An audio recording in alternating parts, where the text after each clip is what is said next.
Subscribe பண்ணி வச்சுக்கோங்க. அதோட பெல் ஐக்கானை ஆன்ல வச்சுக்கோங்க. இன்னைக்கு நம்ம பார்க்க போகிறது இயேசுவின் தாய் மரியாவோட வாழ்க்கை வரலாறு. மரியா அப்படின்றவங்க இயேசு கிறிஸ்துவின் தாய். கிறிஸ்தவ நம்பிக்கையின்படி மரியா தூய ஆவியினால் தம் கன்னிமைக்கு எவ்வித பழுவும் ஏற்படாமலேயே இயேசுவை கருத்தாங்கினார். உருவில்லாத இறைவன் மரியாவின் கருப்பையில் மனித உடல் எடுத்ததால் இவர் இறைவனின் தாய் என்று அழைக்கப்படுகிறார். தாவீது குலத்தைச் சேர்ந்த புனித யோசேப்பு இவரது கணவராவார். மரியாள் கிறிஸ்தவர்களால் சிறப்பாக கத்தோலிக்கர் மற்றும் கிழக்கு மரபு வழி திருச்சபையினரால் மிகவும் மதிக்கப்படுகிறார். மரியாளை மையமாக கொண்ட இறையியல் கல்வி மரியாளியல் எனப்படுகிறது.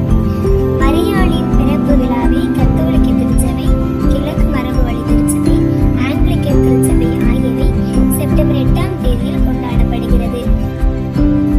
பழைய ஏற்பாட்டில் விவிலியத்தின் பழைய ஏற்பாட்டில் இடம்பெற்றுள்ள பல்வேறு இறைவாக்குகள் இயேசு கிறிஸ்துவின் நிறைவேறியதாக கிறிஸ்தவர்கள் நம்புகின்றனர். அவற்றில் சில பெண்ணின் வித்தாக மீட்பு பெறுவார் என்ற அடிப்படையில் கொண்டுள்ளன.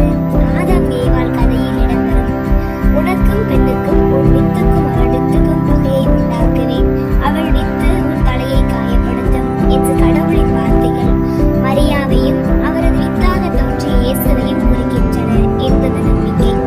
அவ்வாறே இது கருவுற்றிருக்கும் அந்த இளம்பெண் ஒரு ஆண்மகனை பெற்றெடுப்பார். அக்குழந்தைக்கு அவள் இம்மானுவேல் என்று பெயரிடுவாள் என்று இறைவாக்கினர் எசாவின் வார்த்தைகளும் இறைமகனின் தாயாக மரியாவை சுட்டி காட்டுவதாக நம்பப்படுகிறது.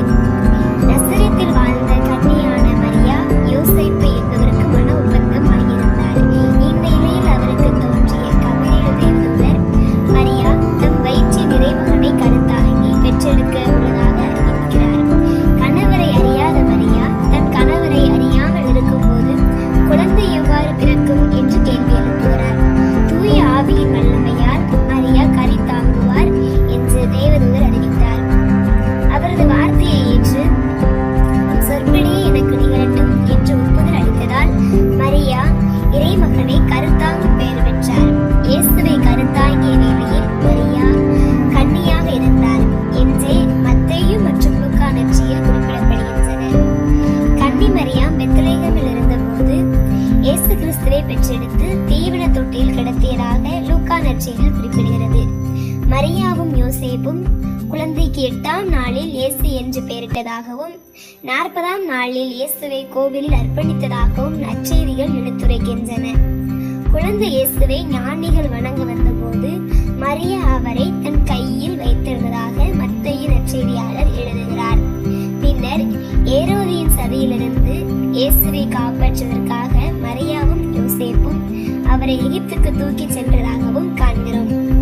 12 வயது சிறுவனான இயேசுவை அழைத்து கொண்டு மரியாவும் யோசேப்பும் எருசலேம் கோவிலுக்கு பாஸ்கா விழா கொண்டாட சென்றதையும், கோவிலில் தங்கிவிட்ட இயேசுவை தேடி மரியாவும் யோசேப்பும் 3 நாட்கள் அலைந்து திரிந்ததையும் நற்செய்தியாளர் லூக்கா பதிவு செய்கிறார். பின்பு இயேசு அவர்களுடன் சென்று நசரேத்தை அடைந்து அவர்களுக்கு பணிந்து நடந்தார் என்று வாசிக்கிறோம். இயேசு தன் 30ஆம் வயதில் யோவானிடம் திருமுழுக்கு பெற்று இறையாட்சி பணியை தொடங்கினார். அப்பொழுது கலிலேயாவில் கானாவில் நடைபெற்ற திருமணத்தில் தண்ணீரை திராட்சை ரசமாக்கி முதல் அற்புதம் செய்ய அன்னை மரியா தூண்டுதலாக இருந்தார் என்று நற்செய்தியாளர் யோவான் குறிப்பிடுகிறார். இதன் பிறகு இயேசுவும் அவர் தாய் சகோதரர்களும் அவருடைய சீடர்களும் கப்பர்நாகும் சென்று அங்கு சில நாட்கள் தங்கியிருந்தனர் என்று யோவான் நற்செய்தியில் கூறுவது இயேசுவின் பணி வாழ்வின் போது அவரோடு மரியாவுடன் பயணித்தார் என்பதை சுட்டிக்காட்டுகிறது.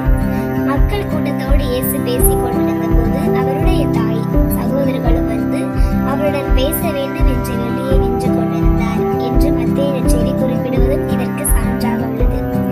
இயேசுவின் வாழ்நாள் முழுவதும் அவரோடு பயணித்த அன்னை மரியா சிலுவை சாவு வரையிலும் அவரை பின்தொடர்ந்தார் என்று காண்கிறோம்.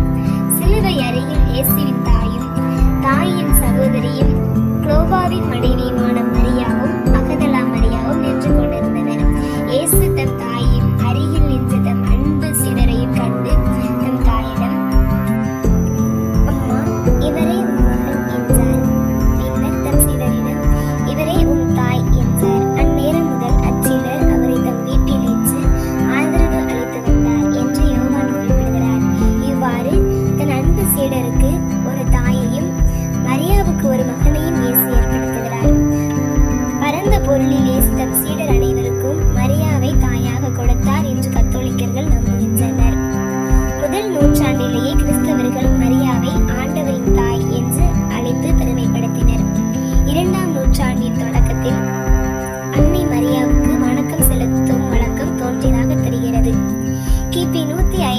ஆண்டளவில் எழுதப்பட்ட யாக்கோபின் முதல் நற்செய்தி என்ற நூல் கன்னி மரியாவின் பிறப்பு, வளர்ப்பு, பெற்றோர் குறித்த தகவல்களை வழங்குகிறது. மரியாவை கடவுளின் தாய் என்று அழைத்து அவரது உதவியை வேண்டும் வழக்கம் 3ஆம் நூற்றாண்டில் உருவானது. இந்த பின்னணியில் கத்தோலிக்க திருச்சபை, கிழக்கு மரபுவழி திருச்சபை, ஆங்கிலிக்கன் திருச்சபை ஆகியவை இன்றளவும் அன்னை மரியாவுக்கு மேலான வணக்கம் செலுத்தி வருகின்றனர். மரபின் அடிப்படையில் மரி அன்னைக்கு பல்வேறு விழாக்களையும் இந்த கிறிஸ்தவர்கள் கொண்டாடப்படுகின்றனர்.